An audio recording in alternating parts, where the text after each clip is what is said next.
नमस्कार। हमारे समाज की दो सबसे बड़ी चुनौतियां हैं, एक तो बढ़ता अपराध और दूसरा युवाओं की रगों में बहता नशा। इसको लेकर के जिला सिरमौर पुलिस की बात करूं तो प्रतिदिन ये प्रयास रहता है कि इन नशाखोरों को, नशा माफियाओं को, जो स्मगलर्स हैं, उन्हें पकड़ा जाए और प्रतिदिन पकड़ भी रहे हैं। लेकिन अभी भी ये जो है वो इनका जो नेटवर्क है वो और अधिक बढ़ता जा रहा है। तो नई तकनीक के साथ पुलिस कैसे काम कर रही है, यातायात नियमों को लेकर के पुलिस क्या बेहतर करने की कोशिश कर रही है और इसके अलावा जिला सिरमौर की व्यवस्था को बनाए रखने के लिए जिला सिरमौर पुलिस कैसा काम कर रही है। फिलहाल आज जिला मुख्यालय नाहन में एसपी साहब की अगुवाई में एक क्राइम बैठक भी हुई है, जिसमें लगभग सभी थानों के प्रतिनिधि मौजूद थे। सर से आज बातचीत करते हैं पूरे जिला सिरमौर में नशे को लेकर कैसा काम चल रहा है और इसके अलावा जो अपराध है उनको रोकने के लिए पुलिस क्या प्रयास कर रही है। बहुत बहुत स्वागत करेंगे सर आपका। और इसके बाद मेरी गुजारिश की सबसे पहले तो नशे को लेकर के हम बात करेंगे, उसके बाद चरणबद्ध तरीके से आगे बढ़ेंगे।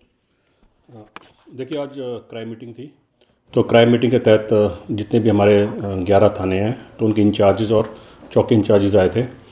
तो हमारे क्राइम मीटिंग में बेसिक जो हमारा मुद्दा रहा है कि एनडीपीएस की रोकथाम है और लोगों में अवेयरनेस का है, जिसके तहत हमने सेक्शन 29 जो कि बैकवर्ड लिंकेज है और सेक्शन 27 जो हैबिचुअल हैं, जो नशा करते हैं, उनके खिलाफ कार्रवाई करने के बारे में निर्देश दिया है।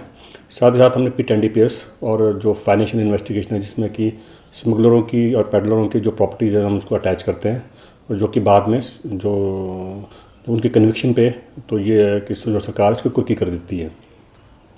सेकंड, हमने मीटिंग में हमने ये भी रखा है कि जो हमारी मिसिंग्स हुए हैं, जो पुरानी मिसिंग्स हैं या जो प्रोक्लेम्ड ऑफेंडर्स हैं, तो उनकी पकड़ने के लिए मैंने निर्देश दिए। हमने पीओ सेल्स भी बनाए हैं और मिसिंग सेल्स बनाए हैं, तो इस साइड भी हम काम कर रहे हैं। और जहाँ तक कि होला मोहल्ला जो अभी होना है, तो उसके लिए हमने कम से कम हमारे 125-30 जो जवान है पुलिस के लगते हैं, साथ ही होमगार्ड के लोग भी लगते हैं। और इसमें हम रात को नाकेस भी लगाएंगे और इनमें पेट्रोलिंग दिन को एवं रात में पेट्रोलिंग रहेगी। और साथ साथ यहाँ एक गजटेड ऑफिसर को भी डिप्यूट किया जाएगा जो कि इसकी सुपरविजन करेगा। सर, हिमाचल प्रदेश सरकार स्वयं चिट्टे के खिलाफ एक विशेष मुहिम चला रही है, लेकिन चिंता और चिंतन का विषय ये है कि जैसे अभी कुछ पुलिस के ही कर्मी पकड़े गए, उन्हें सस्पेंड भी किया गया। तो अब तो जैसे हिमाचल प्रदेश सरकार भी साथ दे रही है पुलिस का, तो कितना हौसला बढ़ा है, अब कितना खुलकर के और नशाखोरों के खिलाफ काम कर पा रहे हैं? देखिए, पुलिस का बहुत हौसला बढ़ा है और साथ ही साथ हमें लोगों का भी पार्टिसिपेशन मिला है, लोगों का कोऑपरेशन मिला है। और क्योंकि ये जो सामाजिक बुराई है, एक हिसाब से देखा जाए तो इसमें पुलिस तो अपना कार्य कर ही रही है, तो हमें भी समाज में उसी प्रपोर्शन में हमें हेल्प चाहिए, और जो कि हमें अब लोगों से मिलनी स्टार्ट हो गई है। और इतना हमें जिस तरीके से लगता है, जिस तरह हमारा काम हो रहा है, हम जल्द से जल्द इस नशे को बहुत कम करने में कामयाब होंगे।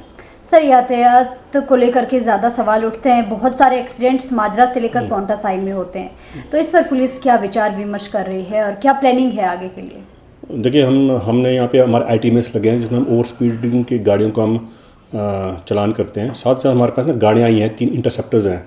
इंटरसेप्टर्स जो हैं वो नाहन से लेकर पौंटा तक, नाहन से लेकर कालाम तक और नाहन से लेकर प्रेम नगर तक सुबह 8 बजे से लेकर शाम के 8 बजे तक पेट्रोलिंग कर रही है।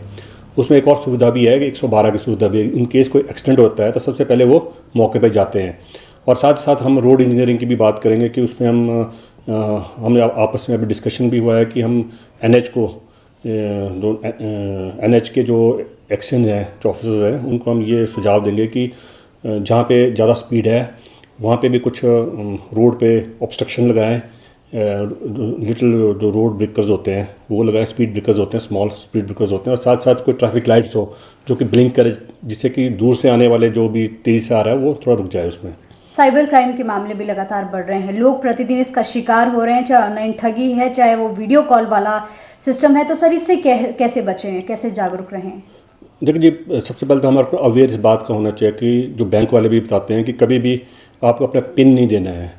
आज की डेट में मैं आप बताता हूँ कि अगर आप ऑनलाइन भी कुछ ऐप को डाउनलोड करते हैं तो उसमें भी लिंक होता है, तो जिस भी लिंक में आपसे पिन मांगा जाए, क्रेडिट कार्ड का नंबर मांगा जाए और पिन मांगा जाए, तो वो कहीं ना कहीं गड़बड़ है।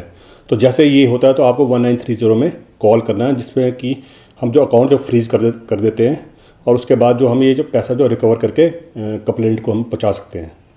पुलिस के शांतिपूर्ण तरीके से काम करने के लिए लोगों से किस तरीके के सहयोग की अपेक्षा है अभी, देखिए, जो थोड़ा कम मिल पा रहा है? देखिए, हम तो ये कहना चाहेंगे कि जो पुलिस भी एक इंसान है, उसकी भी फैमिली है, उसके भी प्रॉब्लम्स हैं। उसके बावजूद भी वो वर्दी पहन के सुबह से लेकर शाम लोगों के बीच में रहता है। तो कुछ एक गलतियाँ हो भी जाती हैं, कुछ जानबूझ के भी की जाती हैं, कुछ ज़्यादातर जो होती है वो अनजाने में रहती हैं। तो मेरा यही समाज से ये रहेगा कि वो आप बेझिझक होकर पुलिस वालों के पास आएँ, हमारे पास आएँ, हम आपकी सारी प्रॉब्लम सुलझाएंगे जो कि हमारे दायरे में आती हैं। और वो भी एक इंसान है, उन्हें एक वर्दी में ना देखते हुए एक इंसान के रूप में भी देखें, ताकि उनका काम ज़्यादा अच्छा और लोगों से समझ ज़्यादा अच्छी हो पाएगी। Thank you so much sir. Real news, real voice. Your trusted source for authentic stories, bringing the world to you.